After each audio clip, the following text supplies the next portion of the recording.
kesehatan oleh Allah Subhanahu wa Ta'ala. Baik, sebelum kita mulai pembelajaran seperti biasa, kita membaca doa dan dilanjut dengan membaca surat pendek. Bentar. Ya, silakan untuk ketua kelas pimpin teman-temannya. Siap, bacalah.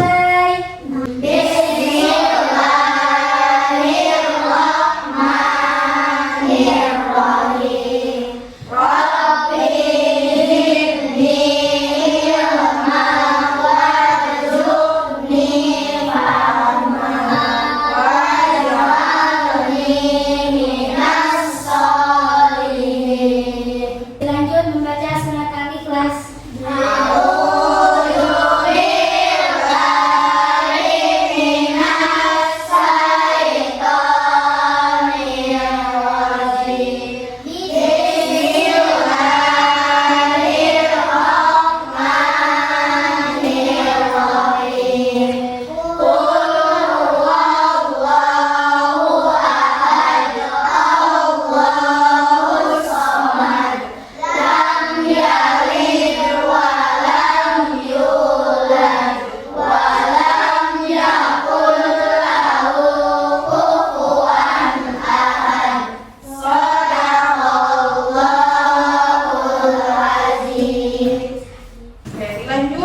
Ibu cek kehadiran dulu ya. Apakah hari ini masuk semua? Tidak. Siapa yang tidak masuk hari ini? Rizky Chandra. Rizky Chandra, kemana Rizky Chandra? Izin. Terus siapa lagi? Siap. Siap, kemana siap? Sakit. Baik, bagi teman kita yang hari ini tidak masuk karena sakit, kita sama-sama doakan mudah-mudahan segera sembuh seperti biasanya. Amin. Ya Allah. Amin. Pembelajaran hari ini kita akan belajar P5. Apa sih P5 itu? Penguatan profil pelajar Pancasila. Oke, ya, dengan tema gaya hidup berkelanjutan yang berkaitan dengan lingkungan. Sebelum Ibu menanyakan pertanyaan, nanti Ibu akan menampilkan video tentang lingkungan pada saat ini. Mohon disimak baik-baik. Setelah nanti kamu menyimak video, Ibu akan mengajukan pertanyaan yang harus kamu jawab, ya? Ya. Dunia, khususnya Indonesia, permasalahan lingkungan itu sendiri bisa dipelajari tanpa alam hingga kata oleh manusia sendiri. Mengikuti macam-macam permasalahan lingkungan hidup yang perlu diperhatikan. Satu, masalah pencemaran sungai. Permasalahan lingkungan hidup yang utama adalah masalah pencemaran sungai. Beberapa tahun belakangan ada sembilan hal, seperti limbah industri yang mengandung banyak limbah limbah industri seperti contohnya limbah rumah tangga yang secara sengaja dibuang ke dalam sungai, dan limbah pertanian dan lainnya. Dan limbah yang menjadi salah satu penyebab Indonesia awal bencana. Empat, pencemaran udara. Daerah semakin berkembang jalan maka perkembangan industri terbatas pada dunia berkembang. Jika kekembangan yang terjadi akan tetapi ada juga yang negatif yang terjadi dari kawasan pencemaran udara. Dan tentunya sangat berpengaruh pada kualitas udara yang bersih. 5. Penurunan keragaman hayati. Menurutnya keragaman hayati juga menjadi permasalahan kembali hidup yang terjadi di Indonesia. Dan itu adalah organisasi sekarang juga sebagai bagian demokrasi. Nah, setelah kita menyimak video, Ibu mau bertanya, kerusakan lingkungan apa yang ada di tayangan video tadi? Banjir. Selain banjir apa? Udara. Terus kerusakan apa lagi? Ya, sungai. Kira-kira itu ulahnya siapa? Manusia. Ya. Nah, dan kamu bisa lihat ini sampah yang menumpuk karena ini perbuatan atau ulah manusia yang membuang sampah sembarangan, dan akhirnya sampahnya menjadi banyak dan menumpuk. Ini ada pertanyaan lagi nih, Ibu bertanya ya, apakah pendapatmu tentang kondisi lingkungan sekolah kita? Bersih. Kalau sekolah kita itu nyaman atau tidak dipakai untuk belajar? Nyaman. Kenapa bisa nyaman sekira? Karena bersih. Bersih, karena bersih dan apa? Dan rapi. Oh, rapi, bersih, rapi, dan wangi. Baik. Bagaimana cara kita menjaga dan melestarikan lingkungan dalam kehidupan sehari-hari? Tidak membuang sampah. Oke, tidak membuang sampah sembarangan. Membersihkan lingkungan sekolah. Ya, membersihkan lingkungan sekolah. Terus supaya kelasnya bersih, rapi harus bagaimana?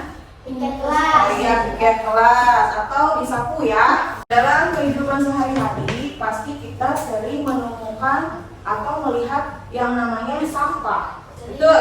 Betul.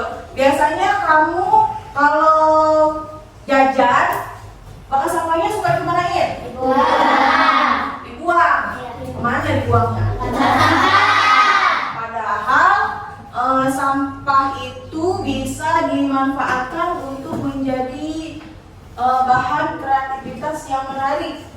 Salah satunya yaitu botol bekas. Tahu botol bekas? Nah, itu bisa dijadikan kerajinan. Nah, selain botol bekas, kira-kira apa lagi yang bisa dibuat kerajinan? Plastik. Ya, plastik.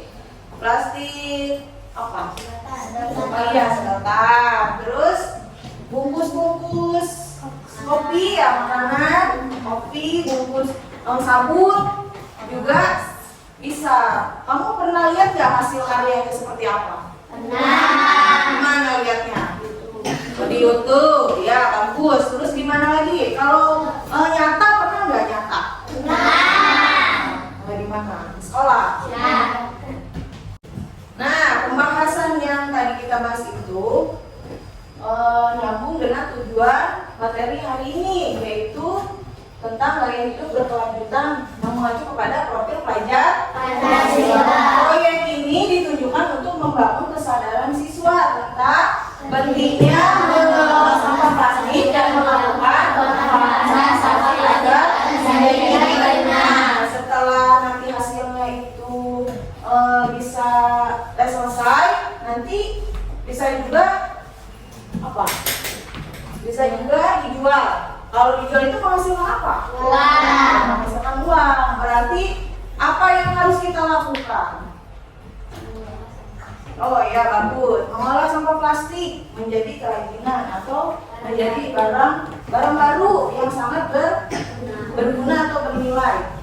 Nah, ini adalah salah satu contoh hasil kerajinan yang terbuat dari apa ini? Botol plastik. Kalau gunanya dari apa? Nah, selain dari botol bekas dan sedotan, ini juga ada hasil karya nih. Nih, yang dari plastik, dari bungkus apa nih? Ini bisa digunakan, bisa dimanfaatkan menjadi tempat tisu. Selain tempat tisu, apa lagi kira-kira? Ya, tempat pensil juga bisa. Kalian nanti akan membuat proyek seperti ini. Kita kerjakan di luas ya. Siap. Alat dan bahan-bahannya yang ditugaskan kemarin sudah dibawa. Sudah. Mulai dikeluarkan.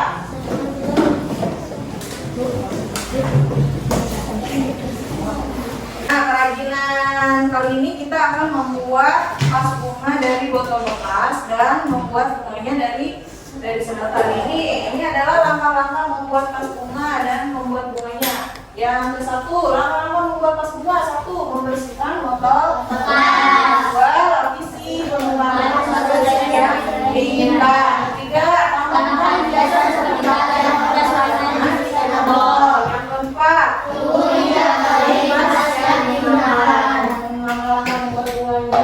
yang pertama, potong sedotan sesuai dengan bunga. Dua, ya, yang ketiga, satukan botol dengan kawat sebagai batang bunga. Dan yang terakhir,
gantian, orang seorang gantian. Yang satu di sana, satu di sini. Ayo, Elsa, Elsa.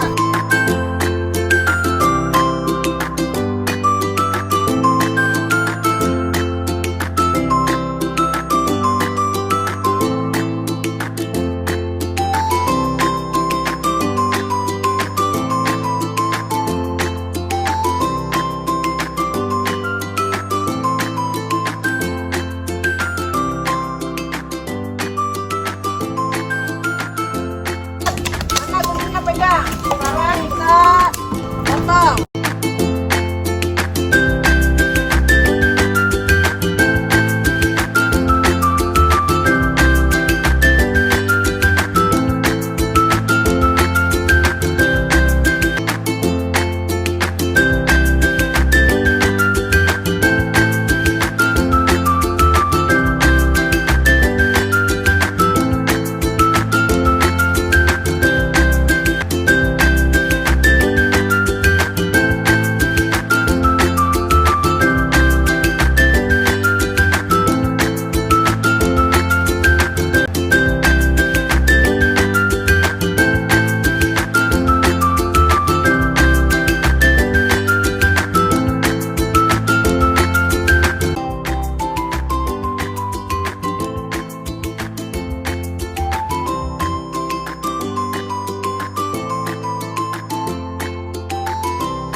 Beres, udah selesai?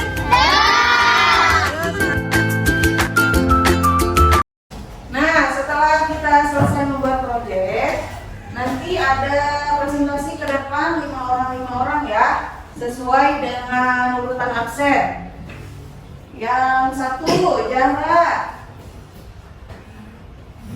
Sapira, Zaskia, Indrawan, Serhan, silakan maju ke depan.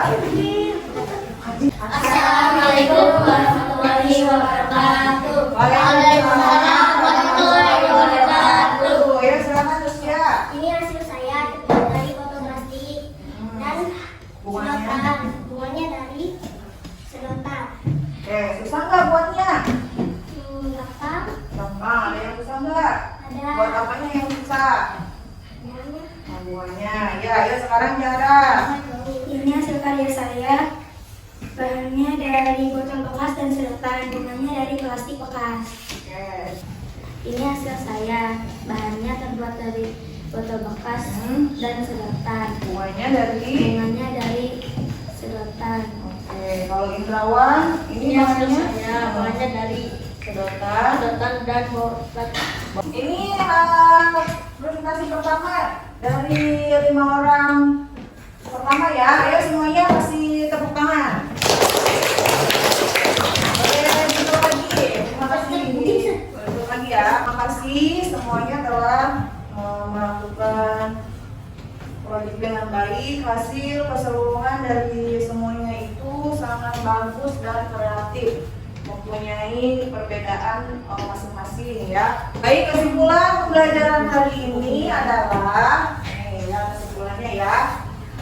Pemanfaatan sampah botol plastik dan sedotan untuk dirubah menjadi karya seni seperti vas bunga dan bunga dari sedotan adalah langkah kreatif dalam mendaur ulang limbah dan mengurangi pencemaran lingkungan. Nah, sebelum Ibu tutup pembelajaran hari ini, Ibu mau refleksi dulu nih. Oke, menurut kamu apa kegiatan seperti ini dapat membantu mengurangi sampah plastik di lingkungan kita?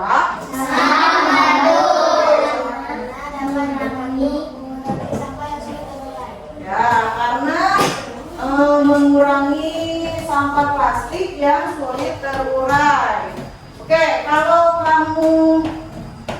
bisa mengembangkan ide lebih lanjut, karya apa? Jenis kerajinan apa yang akan kamu buat?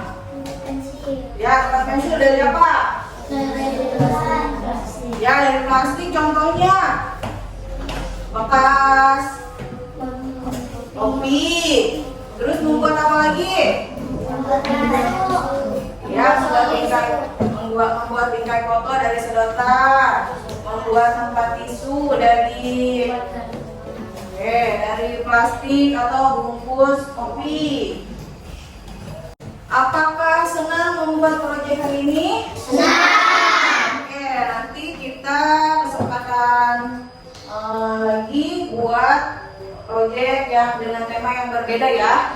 Oke, sekarang kumpulkan hasilnya ke meja ibu. Nih, nanti hasil kerja kita akan pajang di kelas untuk menambah hiasan.